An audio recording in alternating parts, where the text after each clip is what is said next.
उम्मीद अभियान बिहार झारखंड की तरह एक स्टडी कमेटी बनाएगा और 3 महीने में फैसला लेगा। कैडर की ग्राम सखी पोस्ट को मंजूरी दी जाएगी। आई कार्ड दिया जाएगा। कैडर के लिए ड्रेस कोड लागू किया जाएगा।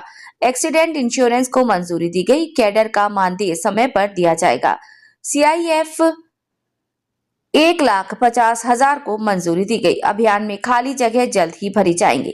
इंटरनल जॉब प्रमोशन का मामला जल्द ही सुलझा लिया जाएगा। कमेटी के फैसला करने के बाद 2026 के बाद अभियान कैसा होगा, इस पर फैसला लिया जाएगा। गोंदिया जिला रिपोर्टर महेंद्र कनोजे की रिपोर्ट। की हे अभियान कायम राहिलं पाहिजे त्याच्यासाठी जी समिती स्थापन केलेली आहे त्या समितीने अभ्यास करून तात्काळ अहवाल सादर करावा असं साहेबांनी आजच्या बैठकीत सूचना दिलेली आहे।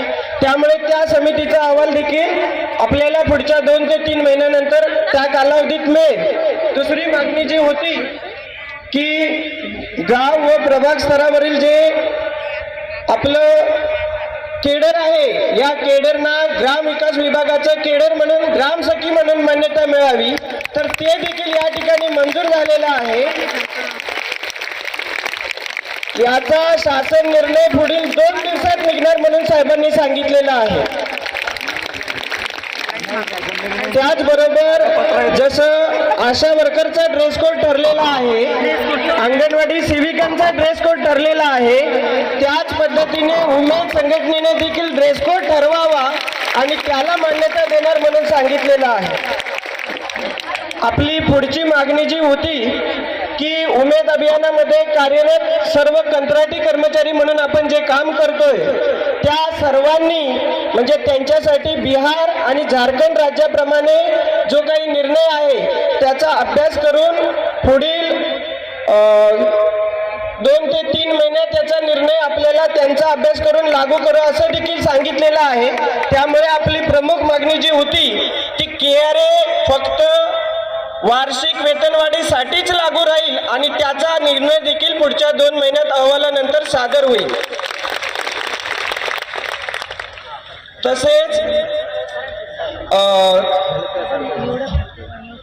उमेद अभियानातील जे केडर आहे त्यांना ओळखपत्र म्हणून ग्राम विकास विभागाचे जे मिळायला पाहिजे त्याची देखील अंमलबजावणी त्वरित करण्यासाठीचा शासन निर्णय निघेल असंही देखील साहेबांनी मंजूर केलेला आहे।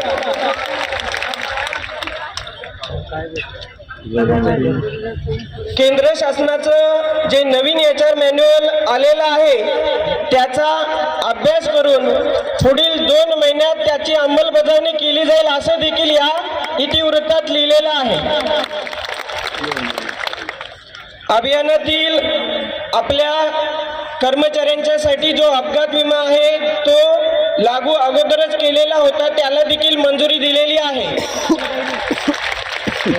आणि आपल्या केडरच्या सर्व माता भगिनींच्यासाठी माननीय पंतप्रधान महोदय आणि माननीय मुख्यमंत्री महोदयांनी लखपती दिदी होण्यासाठी जी महत्त्वाची आपली मागणी होती की आपल्या सर्व स्वयंसहायता समूहांना आता जो 60,000 रुपयाचा CIF मिळतो तो 1.5 लाख रुपये प्रमाणे दिला जाईल।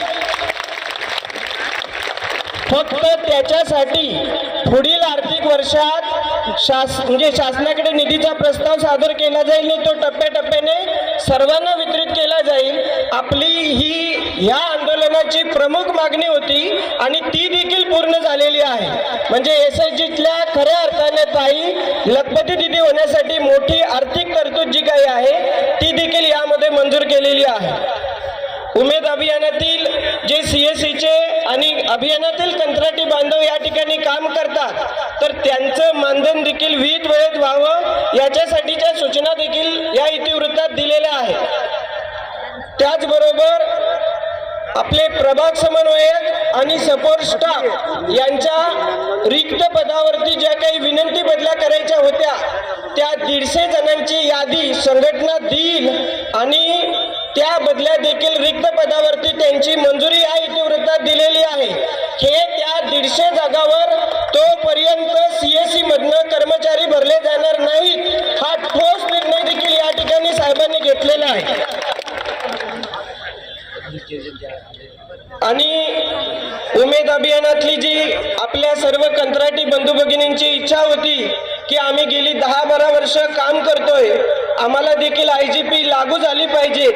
तर IGP प्रक्रिया लागू करण्यासाठीचं जे काही डॉक्युमेंट आहे ते तपासून तात्काळ याची पुढील 3 महिन्यात अंमलबजावणी केली जाईल असंही साहेबांनी या ठिकाणी आपल्याला दिलेलं आहे.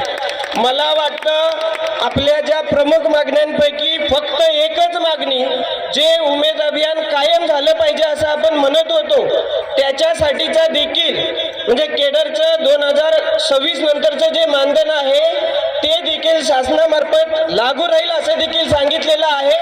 आणि त्याच्यासाठीचा समितीचा अहवाल आपल्याला सगळ्यांना तात्काळ मिळेल असं सांगितलंय. फक्त मी जे काही आता बोललो हे मी बोललो नाही, मंत्री महोदयांनी बैठकीमध्ये जे निर्णय दिले ते इतिवृत्त मी फक्त वाचून दाखवण्याचा प्रयत्न केला. मी साहेबांना विनंती करतो की साहेब, आपल्या सगळ्या भगिनी आपल्या मार्गदर्शनाची वाट पाहत आहेत, आपण मार्गदर्शन करावं.